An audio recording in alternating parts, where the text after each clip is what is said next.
Chaque jour, Charles et Carole vous présentent la leçon de l'école du sabbat.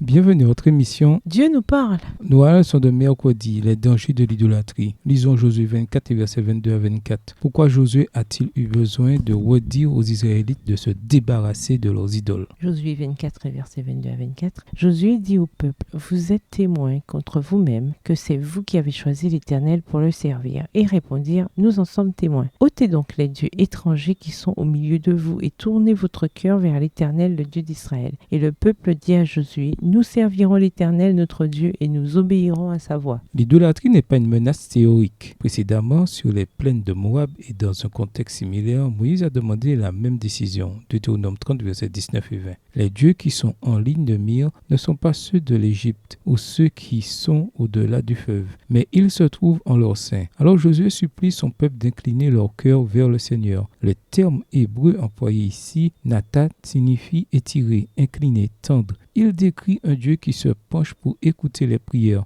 2 Rois 19, verset 16, Psaume 31, verset 2 et 3, Daniel 9, verset 18. Et c'est également l'attitude que les prophètes attendaient plus tard d'Israël. Ésaïe 55, verset 3, Jérémie 7, verset 24. Le terme est utilisé pour indiquer l'apostasie de Salomon quand son cœur était incliné vers des dieux étrangers. 1 Roi 11, versets 2, 4 et 9. Le cœur humain pécheur ne se penche pas naturellement pour écouter la voix de Dieu. Cela nécessite des décisions conscientes de notre part pour l'incliner vers l'accomplissement de la volonté de Dieu. La réponse des Israélites signifie littéralement « nous écouterons sa voix ». Cette expression souligne l'aspect relationnel de l'obéissance. Il n'est pas demandé à Israël de suivre des règles sans âme systématiquement. L'alliance, c'est une relation vivante avec le Seigneur qui ne peut s'exprimer par de simples régulations. La religion d'Israël ne devait jamais être légaliste. Ce devait être une constante conversation de foi et d'amour avec un sauveur saint et miséricordieux. Même après la triple promesse du peuple de servir le Seigneur, qui implique,